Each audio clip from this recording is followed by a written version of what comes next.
How's it going, guys? It's Eclipse here and welcome to World of Tanks console, and today's video, as with the title, we are trying to get your opinion as to some of the things you want to see within the game. Of course, you know, I can't talk for the future you or the future me, but realistically, these are some of the things I would really like to see right now as of 2021. And hopefully, maybe in the future, some of these things will actually come into the game, but let's hope so, and let's get into it now.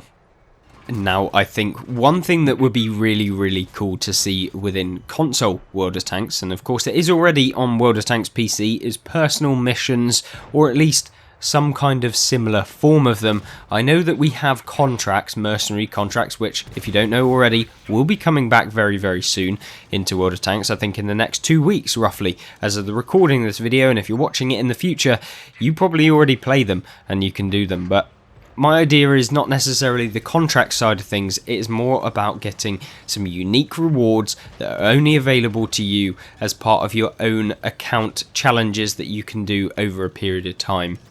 I'm not saying that these have to be super advanced, but I do think that they would be beneficial to show off some customizable bits. It gives you something to do in between the seasons when maybe you've already completed the season and you don't really have much motivation to play the game, because of course that would benefit wargaming, because if you're playing the game you've got more opportunity to spend your money, which is what they care about, because they are a business at the end of the day, and trust me, they know about that as well.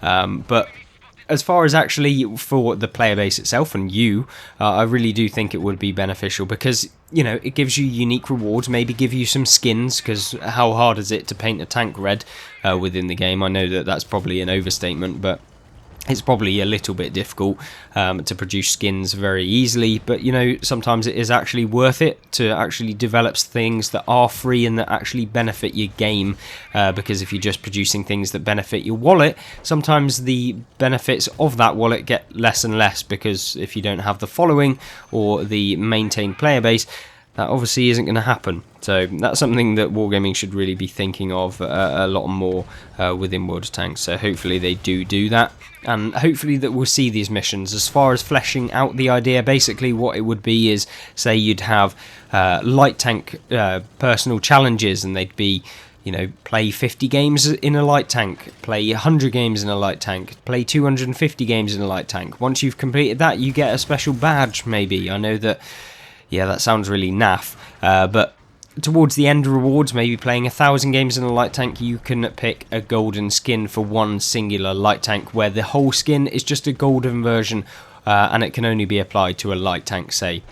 And of course then you choose the tank that you want to be golden, and then it just says that basically you've mastered a light tank. Whether that be a specific challenge for a specific light tank within the game, then I think that, you know, is down to wargaming and of course the people making the challenges, but that should be really fleshed out. I obviously want to see what kind of challenges you'd like to see within the game, because at the minute, yes, we have a lot of season challenges, and yes, we have the mercenary contracts coming back, which will be focused around the mercenary tanks themselves, but there aren't really any specific tank challenges where each tank has a specific set of missions. I don't think that, yes, it would be quite a big update to introduce to the game, but I think it gives you an extra aspect of the game that just isn't there at the minute. There's not that much customizable stuff. Yes, you can have skins, yes, you can have camo, but every single camo on every single tank, regardless of the nation, are pretty much the exact same, because it's just a set of camos that you can put on whatever tank that you want.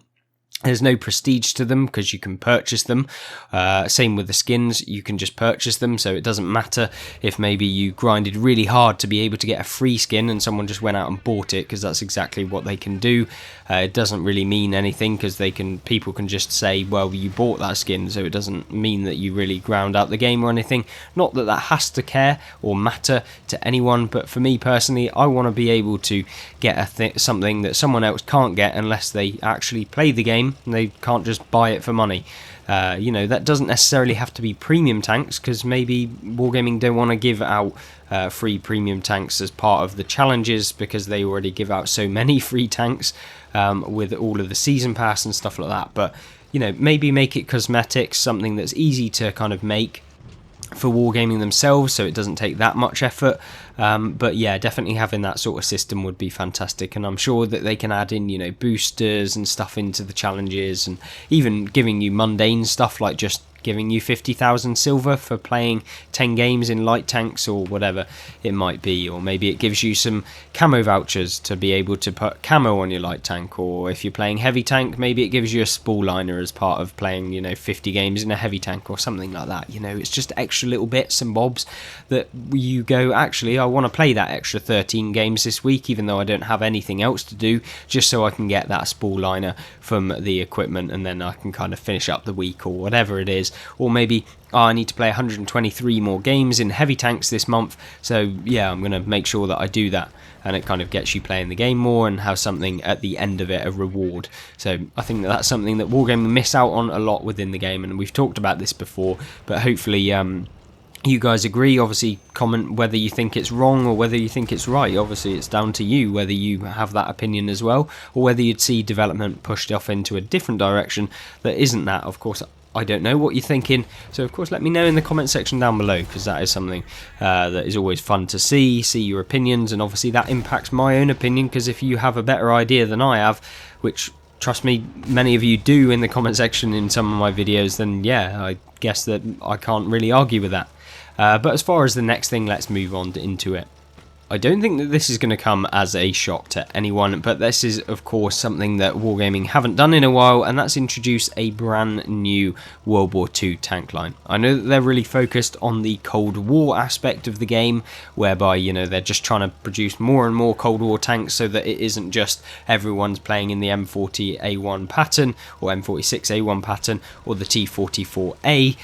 But yeah, hopefully they will actually expand upon that game mode, but also don't forget that a lot of people still play the World War II game mode, and hopefully they can produce some more tanks. I know that they're going to have double barreled tanks coming really soon. They've also got French wheeled light vehicles that will be coming into the game. We've also got the potential Yo tanks that may come into the game eventually.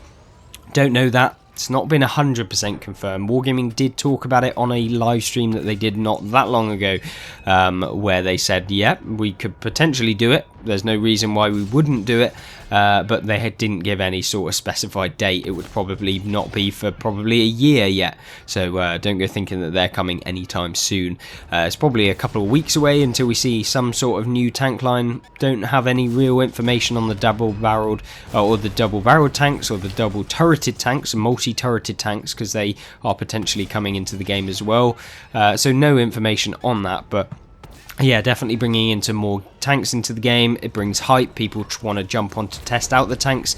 And as much as I don't want to say that to make console exclusive tank lines, because yeah, what happens then is sometimes they end up being very imbalanced. Just look at the mercenary tanks, for example, when they were just left to make their own kind of tank lines on console. That's kind of what happened.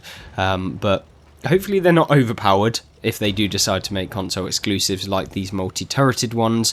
But yeah, I think that would be good for the game, and I definitely think that creating some sort of console exclusive stuff brings in players from PC and all of the various different tank games that maybe they can't get their hands on a specific tank line that are on any of the other games, and it gives them a unique selling point to join and play the game.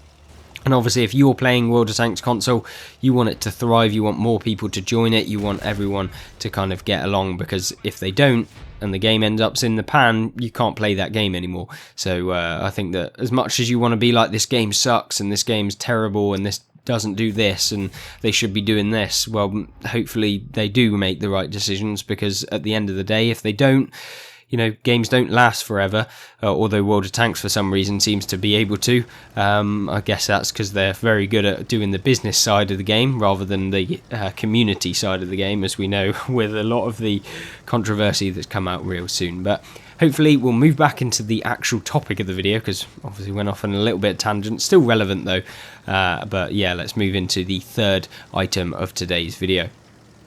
I think it would be really good if Wargaming actually promoted some sort of new game mode. Now, recently we had the Halloween event that was basically on a Halloween themed Himmelsdorf map. So you know, that's pretty decent.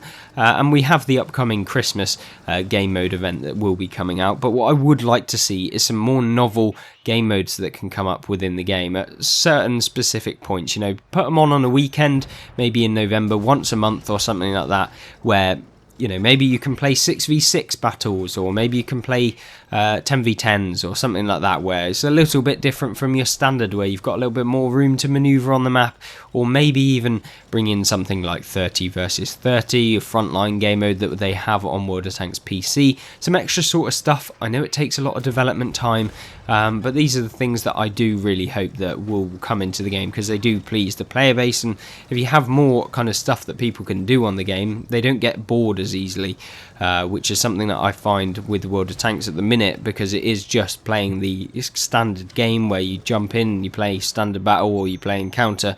I'm not saying bring in multi-based assault mode anymore, or anything like that, but what I mean is a totally different game mode where it just has like a new set of rules, you know, where you have something completely different. It doesn't have to necessarily be on all of the time, because I understand that the matchmaker can't cope with a lot of that sort of stuff all of the time, but definitely can be beneficial to have that within the game. And I hope that Wargaming do move into creating some more event game modes, rather than just reusing the Christmas and Halloween event modes that come out throughout the year. So that's kind of something that we can talk about. Obviously, what sort of events would you like to see? Would you like to see some specific events maybe in summer and stuff like that, where I know back in the day that they actually introduced events like the 100-year anniversary, where they brought in a new game mode and you could play the actual original first tank that was ever invented, and you were playing that and roving around in Teatval Ridge, before Teatval Ridge was even a map within World of Tanks. So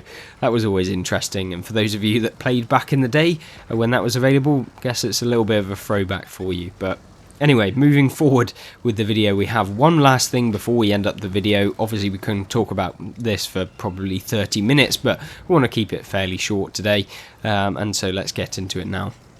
Now, the fourth thing to be talking about today is, of course, introducing new equipment, consumables, perks, skills, stuff that are available for you to basically use within the game, because, you know, there's plenty of perks out now, but if you make them more diverse, it gives you a little bit more of a selection, makes you able to basically do some really weird and nifty things, create some decent events and stuff like that, where, you know, you may be able to use something like a light tank with a ramming build that is a heavy one, something like the Aufklärung Panzerpanther. You know, you can make these novel and unique tank builds. So I think creating more equipment that may be suitable for different tanks that maybe aren't particularly very good in terms of the playstyle that they currently have, but if you actually implemented some new equipment or some new form of consumable that made them kind of a little bit more competitive and meant that people could actually play them for once, rather than having to kind of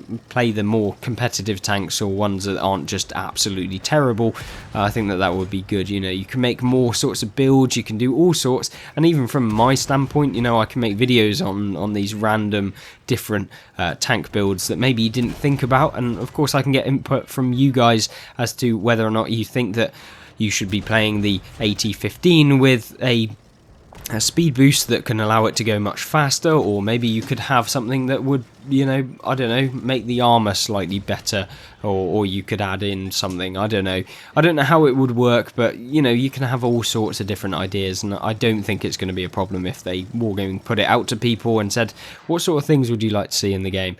I'm sure many people will be feeding their opinions back, and that will probably be something that I think would be good. Now, of course, balancing does come into question, so we can't just say that, yeah, we should be able to make every tank amazing, because obviously there are balance features, and when we saw the speed boost equipment come into the game, brought a lot of hype, but it also brought a little bit of problems with some of the light tanks just being able to go, you know, 90 kilometers an hour. That still is a problem now.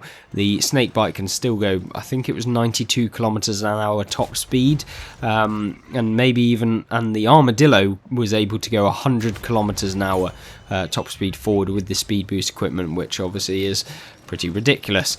But yeah, obviously trying to balance that all out is something that they'll have to do, but they are 4 things that I think would really benefit the game. And of course, let me know your opinions in the comment section down below. Would you add, remove, change, alter, do anything like that to any of them? And yeah, hopefully you'll leave those and I'll try and get into a conversation with you in those comment section. But other than that, I hope you have a fantastic rest of your day, a fantastic rest of your week, and I hope you'll join me in the next video. Goodbye.